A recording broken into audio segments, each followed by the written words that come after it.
Hello, beautiful souls. Welcome back to my channel. In today's video, I'm going to be sharing with you guys my quirky definition of mental illness or emotional illness or disorders, and how understanding this definition helped me personally and can help you take the first and most important step towards owning your self-recovery. I'm also going to share with you what that first step is and how you can start it today. And then at the end of the video, I'm going to give you a little bonus tip to kind of set you up for success as you take this first step. And then I'm going to give you a small takeaway exercise to help you practice what you've learned in the video. So let's get started. First, if you are new to my channel, my name is Jessica Ba, and I basically make videos to help people heal themselves and grow into their emotional intelligence and conscious awareness. For 10 plus years, I lived with bulimia, depression, bipolar, all kinds of emotional things I had going on. I was in therapy and on medication, but none of those things helped me to heal and recover like the tools that I share in this community. And although I cannot control how long you watch the video or how much, if any of this stuff you actually apply towards your recovery, I am fully dedicated to sharing every tool in my arsenal, every tool that I've used in my self-recovery to get me from a place where I was dark, feeling weighed down and hampered down by my emotions, to a place now where I feel unbounded and free and limitless. No matter what disorder you may have, whether you were classified as schizophrenic, bipolar, depressed, anxiety, OCD, regardless of that, it has been proven scientifically that you have the power within you to start healing yourself of that disorder. And I know that you can do it for two reasons. The first reason is because you clicked on this video. You're here now, which means that you recognize there's a place in your life that you want to get to that's different from where you are now. You have a desire that puts you head and shoulders above other people, and it lets me know that you love yourself enough to honor that desire. Also, I know that you can do it because basically I did it. And I'm not saying that to brag or to boast, but I'm a firm believer that anything that any one human being can do, another human being can do it just as well. That being said, I just want to issue a disclaimer.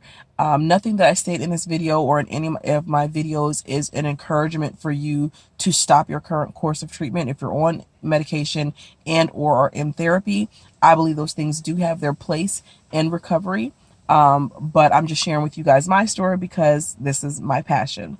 Well, not my story, rather, I'm sharing with you guys what helped me because this is my passion. So what is that first step that you have to take? Well, first, let's go back to the definition, my definition of emotional disorder. Really, basically, all I did to help me start tackling this on my own was break down what it means to be disorderly, what a disorder actually is. And just like the word itself suggests, it's the opposite of order. It's when something is in chaos or in disarray, or it's unruly or wild. And scientifically, anything that has gone from order to disorder, from order to chaos, can go back to order again. It can go back to that original state. So people like you and I who have lived with these disorders or mental or emotional illnesses, however you want to call it, basically are living in a state where our emotions have become unruly.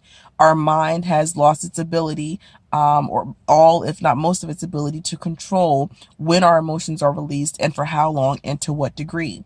But that means that if that's all the definition really is, when you take away all the scary stuff, chemical imbalance and hereditary this and mental illness, when you take it down to that level, it makes the solution seem a lot more feasible. And I'll tell you guys something right now, anytime you're trying to accomplish any goal, if it seems too big, you're not going to be able to accomplish it. So if you're thinking, well, man, I could never heal myself from a chemical imbalance like being bipolar, it's hereditary or this or that, then yeah, you're never going to want to get started because it seems way out of your reach. But instead, if you tell yourself, well, I'm currently in a state of disorder or disarray emotionally or mentally, and I think I can do, a couple of things to get myself back in order, then that helps you start on that path towards your own self-recovery. So the first step you want to take is to actually admit where you are currently in life. Just like if you were driving, like before the days of GPS, driving on the road and got lost.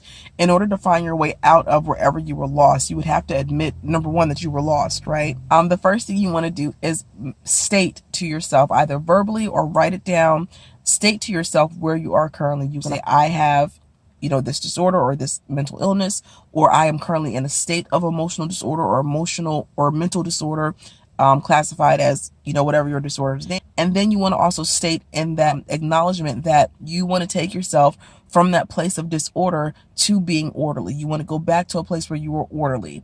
The reason why this commitment is so important, why acknowledging this and committing to this is so important, is because you give yourself permission to kind of look at your old self and say, hey, thank you so much for getting me here, old self, but your makeup and the way you are, I want to grow from that. I want to leave you where you are, honor you always, but I want to grow.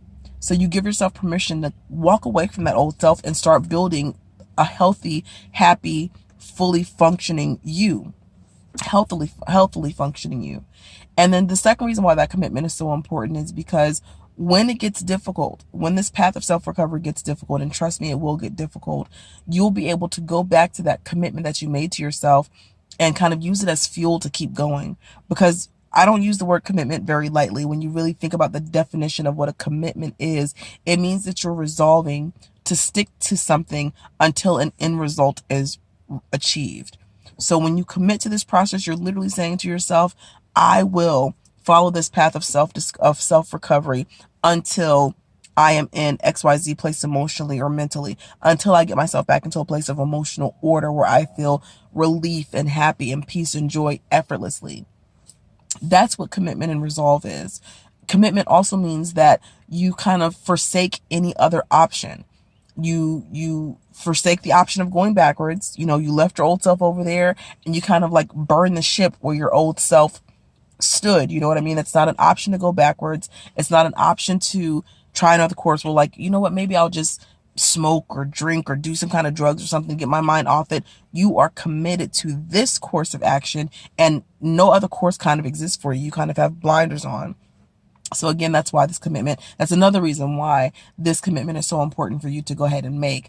Again, you can write it down, you can say it out verbally, but you definitely want to make this commitment. And then once you do that, you can start building in your mind who this new person is. It's like you have been driving kind of an old car for a long time and you get to design the new car that you want. It doesn't mean that you don't love the old car, it doesn't mean you don't appreciate that old car, but it's just time for an upgrade.